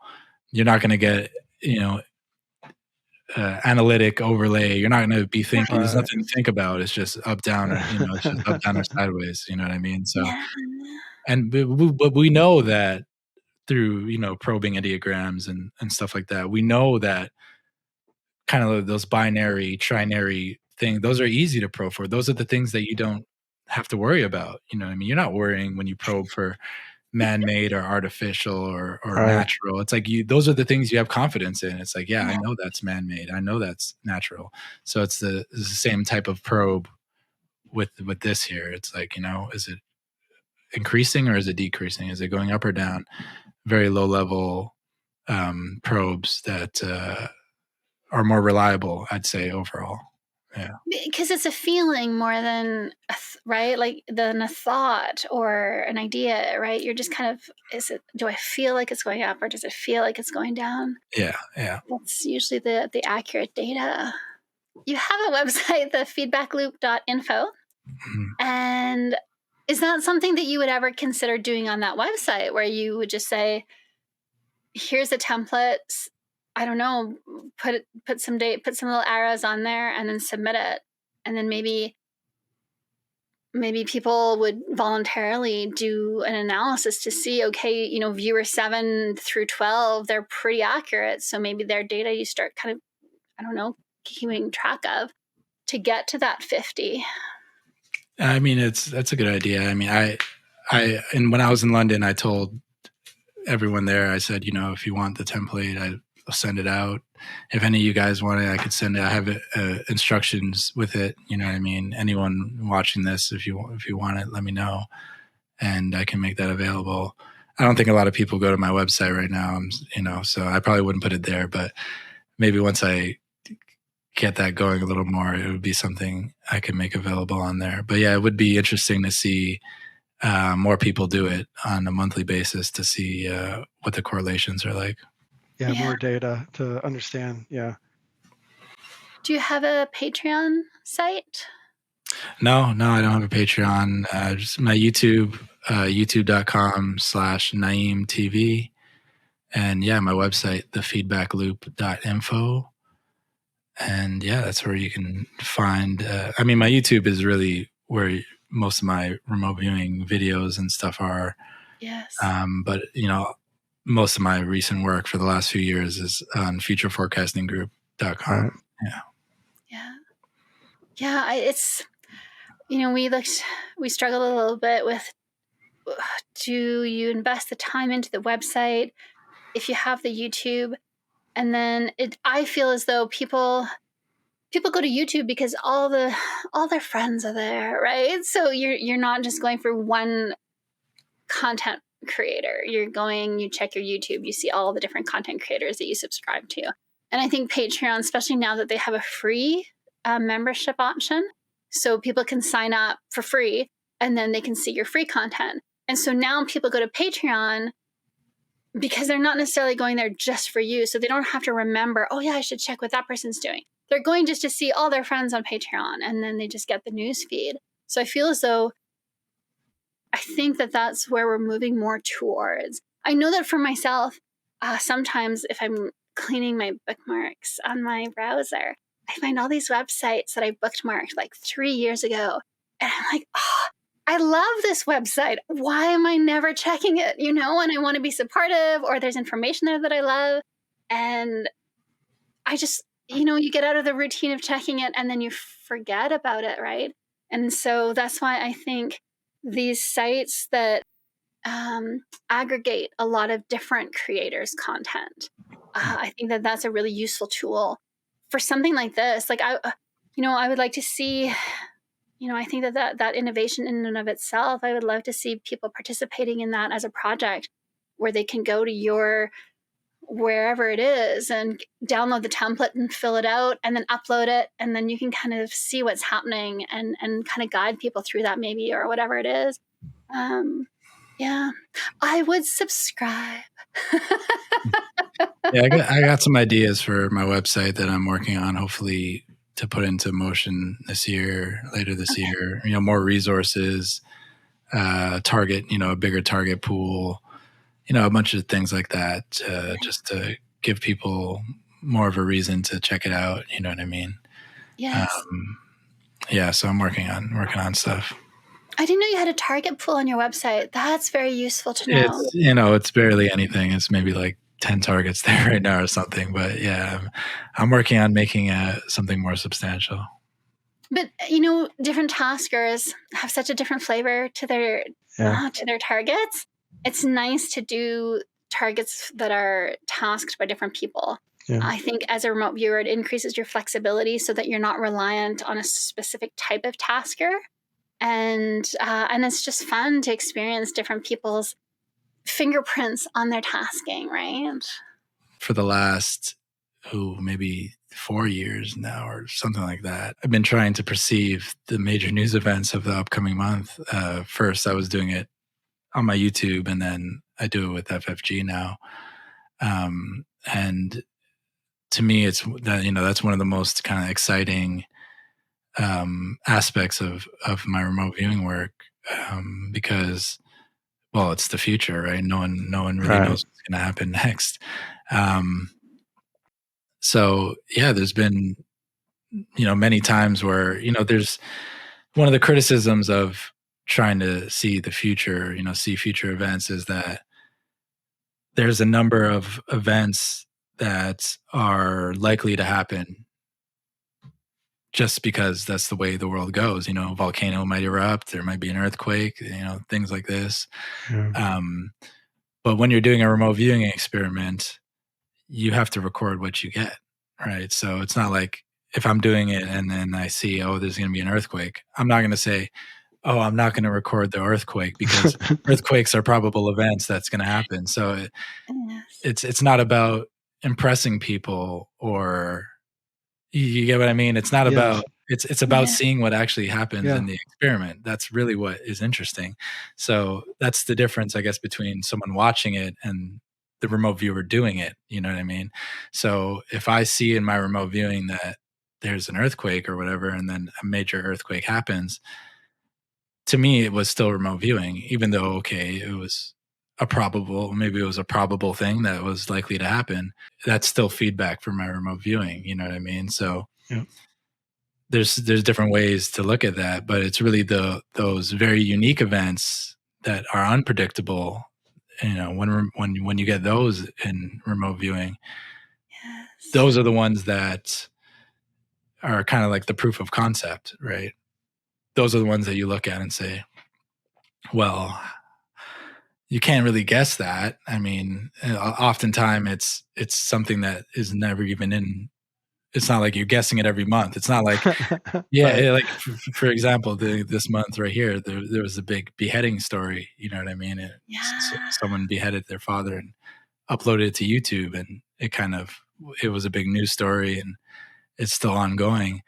But it's like I never had a beheading in the 3 years that I've been doing this. I never had a beheading in my story in my events sessions.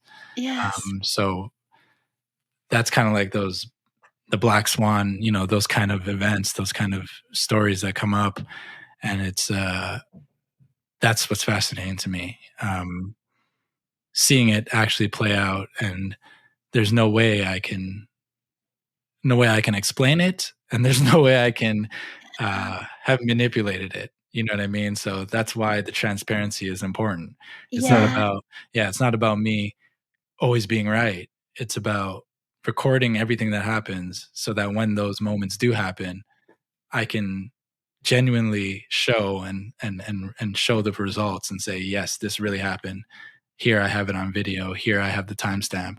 Not Yeah. to say, ha ha ha, I'm super psychic and I saw the future, but it's to show that this is real. This is happening. Yes. This is possible. This is something that needs to be looked at. You know what I mean? That's what it's really about.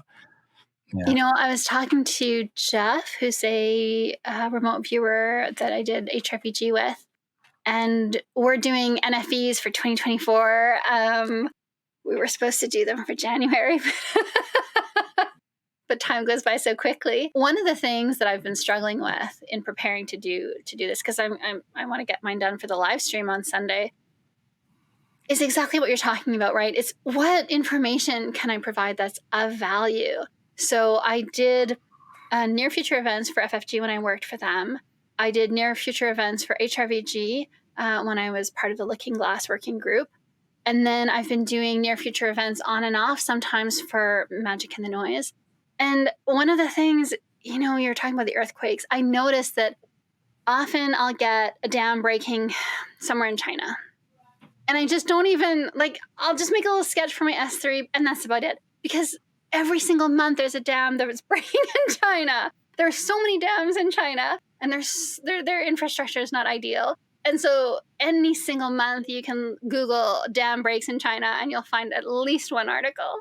And so it's like you're saying, right? Like I put it down, but I don't spend a lot of time on it because I'm like, okay, that's there, but I don't want to burn up all my mental energy on it. I want to go to the thing that's going to stand out or be anomalous, that the black swan, like you mentioned.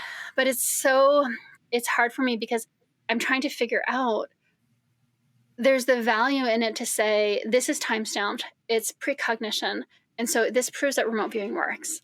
But then there's value of, here's an event, here's the time, here's what's happening, and then here's what you can do with the information, right? It's giving people information that's actually of value to them in their lives.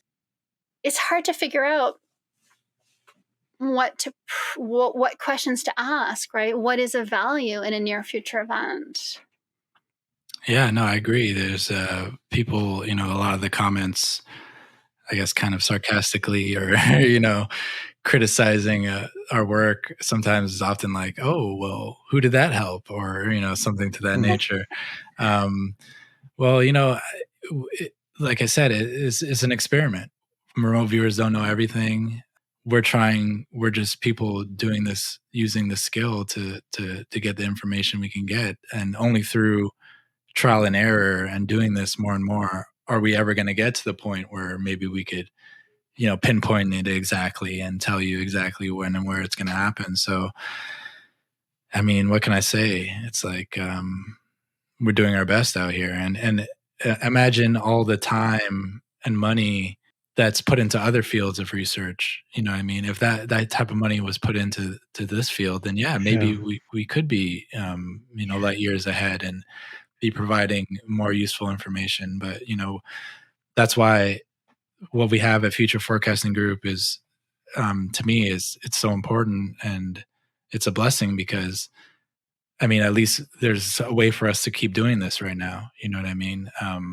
If we didn't have the subscribers we have, it's like there's no way that we'd be able to put the time that we're putting into doing this kind of stuff. You know what I mean? Yes. Remote viewing would have to just get pushed to the side, and it's so important to me that we get to do what we can. So if for now it's only piquing people's interest and showing the proof of concept, then I guess that's where we're at right now. But the goal is to be able to produce even more high resolution data. Like you're saying, how much time can we spend on a session, right? It's like I sit down to do the world events. I'm gonna have to give more than one, right? I can't just give one event. I mean, what if that's wrong? You know what I mean? Then I just spent all this time on an event that was wrong. So it's really about getting it's more about the quantity in some ways at this point. You know what I mean? We were trying to cover as many events as we can, and hopefully we spend enough time on the ones that are more important. Yeah, it's hard. I mean, what can I say? It's hard. It's difficult. It is. It's really hard. Yeah, it's a work in progress. I did a template for myself. I was like, okay, what is it that I want? Well, I was just so mentally exhausted when I finished just looking at it. I was like, oh, I'm too tired, right? Because I was like, okay, well, probably top news stories would be good, and probably for the US, and probably for Europe, and maybe for Canada because I'm Canadian, and maybe for Russia because I'm interested in the Eastern kind of politics. And by the time you get to page 9 of the template, you're like, I'm not going to remote view all of this. But I think that's the thing, is trying to figure out, right, what is of value, and that depends on who you're doing it for. So, you're doing it for the FFG audience. And so then they have their own needs, right? And their own enjoyment. And so I think that has to be part of the consideration as well. Yeah. The way I see the world events is it's a mix between useful information and entertainment, right? Yeah. In the state that it's in right now. You know what I mean? I'm not telling anyone to go run for the hills because I saw something in my session, right? And that's the thing, the audience that we have, they understand remote viewing. So, they want to see what's going to come up in the session. You know what I mean? They want to see those, what the results are going to be. So, we're fortunate in that sense, because most of the critics of it, you see the comments, it's always just kind of the same thing. It's like, who did that help? That happens every month, this kind of stuff. But, that's not, you're kind of missing the point. You know what I mean? David, how do you feel about the NFEs that you've done or that you think about doing? Yeah, so NFEs, so yeah, everything you guys said I'm in alignment with that. It's tricky because for me, I think the problem is essentially too broad of a tasking, and that more narrow tasking that's very precise and thoughtful in the way that it's executed is more likely to yield a result that is of higher value. And I think it's more about the strategy of how to approach it will probably provide a more valuable result. So for me, I look at it more from that perspective of how to dissect this whole particular problem. What do I want as the end result, and how do I get there, and what does that look like on that journey? But in terms of what's been shown so far with FFG, it's amazing work. They're developing it. They got proof of concept. They're showcasing, like when he says when you get a unique one, it's very clear, like you can't argue with. That in itself is interesting, that it's showing that remote viewing is able to pull data from the future. And if you can do that once, you can do it again. So I'm saying, like, that's a doorway into higher levels of exploits about the future. It's about collecting more data, doing more remote viewing, doing more analysis to try to understand how do you crack that code so that you're getting things that are far more useful than NFEs. And they're, Nyiam's already talked about it. He's doing it with the template for cryptos or Bitcoin, over the month, right? That's also the future, right? So these are our little doorways showing like this is real. Like you can literally do this, and you can get something that's tangible enough that you can hang your hat on. If that's the case, I mean, that literally changes the whole ball game. Well, now it becomes like, how do we harvest this? How do we drive this? How do we innovate this? How do we get people engaged in this process? And once that happens, which they're doing. So I'm just saying, like, that's great. And Nyiam's like the innovation with the monthly chart is part of that process. That is amazing. I mean, things could really change, honestly. And part of what you said earlier, Nyiam, is something I have thought about too, which is really important, is the combination of the intellect and the psychic. So if you bring in, as a previously stated thing that you said, Marty Hibbs' technical analysis along with your psychic remote viewing component that is showing the trending over a month, and the two fall into alignment, right? That's a big deal, right? So you start applying that with medical, you start applying it with other fields, and this is where remote viewing could all of a sudden become something that's taken very seriously if you have the right type of remote viewers, you have the right structure, you have the right process, like the right mindset of how to lay this out, right? You can't just willy-nilly it. You have to, like an engineer and scientist, you got to lay this out, right? But if you do this in a way that's very structured and you have the right types of people on both sides of the fence, you got to have the intellects, like with the other types of skills like Marty Hibbs that's willing to work with that with a remote viewer, right? You get two together, and I think that's one of the ways to push this whole thing forward. And in terms of the future stuff, clearly with the financials, that's something that's a big deal to people. So it's a great it's a great area to focus on, right? But it could be leveraged in other ways. So that's my thoughts on that. Yeah, and it's like, this is 5 guys doing it. We take 1 week and we're doing this, right? Imagine if, like I said, Yes. much more time and energy being spent on it. Of course, the results would, be an increase in the result end of it. So, we spend a week focusing on trying to perceive these world events, in between our jobs and all these other things, right? Yeah. So, yeah, it's got to cut us some slack, but yeah, it's a work in progress. You know what I mean? It definitely has room to grow, and the more people understand the reality of it, is that, like you said, the more people would take it seriously, the more it could be applied in different areas, which is where we want to go. And I honestly, I think that this is the evolution of humanity. So I think technology can take us a certain distance. Psychic capabilities don't. I'm telling you right now, I know from personal experience, they don't have limits. So if that component is more integrated into society as a normality, and it's studied and actually worked with in a way that's methodical, like technology, I think that's the thing that will literally take our society to a whole nother level. Like when we start to exceed technological capabilities, in my mind, the next thing that would push our evolution is to focus more in that direction in terms of the human consciousness capability aspect, because there are things that can be done and have been shown which should not be possible. And so, yeah, it's great that, again, I'm very honored to have been able to talk with you. I'm very honored to have worked with you or interacted with you in the working group, to seeing your work on Future Forecasting Group and the efforts that are done there. It is a huge contribution to the field, and I'm very appreciative of it. Thank you. I appreciate that. Thank you. Yeah, and I'm excited to see what comes next. Yeah. I think you have a very definite signature style, and it's exciting. And so, yeah, I think that was good. Thank you for coming and talking to us today.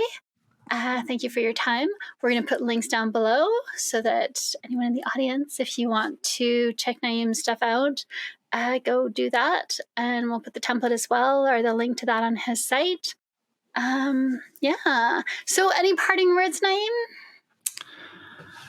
Thank you for having me on. It was an honor to talk with y'all today. And hopefully this inspires some people out there to continue on their path, figuring out who they are and what the fuller extent of their awareness really is like.